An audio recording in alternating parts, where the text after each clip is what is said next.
Good morning, everyone. I'm going to make just a brief statement.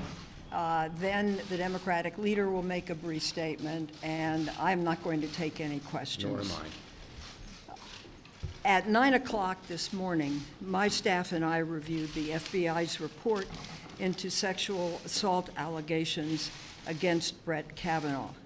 Let me be clear, I can't talk about the detail because this remains a confidential part of the background report.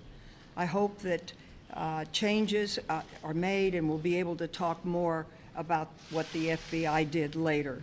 But what I can say is that the most notable part of this report is what's not in it. As we noted by the White House, the FBI did not interview Brett Kavanaugh, nor did the FBI interview Dr. Blasey Ford. What we've heard from numerous people over the last few days seeking to provide information to the FBI. We have seen even more press reports of witnesses who wanted to speak with the FBI but were not interviewed. Deborah Ramirez's lawyer said he was unaware of any corroborating witnesses who were interviewed. Candidly, what we reviewed today in a very limited time, I was there, I had to leave, the report is in parts, and I had the opportunity to read some, but not all of it.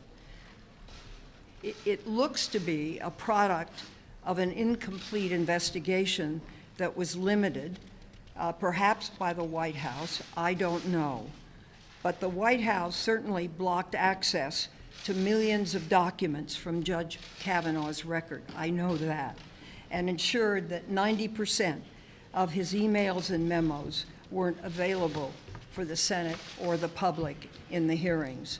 It now appears that they also blocked the FBI from doing its job. Democrats agreed that the investigation scope should be limited. We did not agree that the White House should tie the FBI's hands. It's simply not credible to say that public testimony in last week's hearing is a substitute for interviews by FBI agents. Not only do senators lack the expertise of FBI agents, we were only given 5 minutes to question Judge Kavanaugh. So, in my view, from what I saw, the investigation was very limited, and it will be interesting after all of the members have an opportunity to read the documents, and we have an opportunity in public to discuss our conclusions, what the findings are.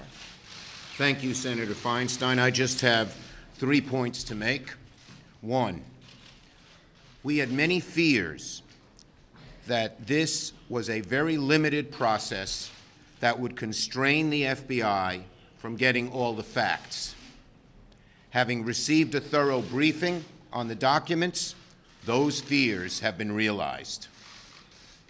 Second, I disagree. Having received a briefing on all of the documents, I disagree with Senator Grassley's statement that there was no hint of misconduct. And third, we are reiterating our call, given how limited these documents were and how limited the scope of this investigation was. We are reiterating our call that the documents with proper redaction be made public. Why shouldn't all of America see the facts? And second, we are reiterating our call to make the directive that the White House and Counsel McGahn sent to the FBI public, because we believe it greatly constrained the investigation from the get-go.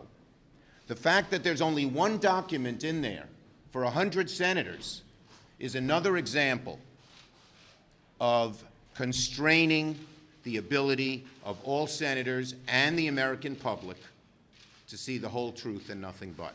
Thank you. Senator, what do you mean that you disagree with Senator Grassley's statement that there's no hint of misconduct? Senator,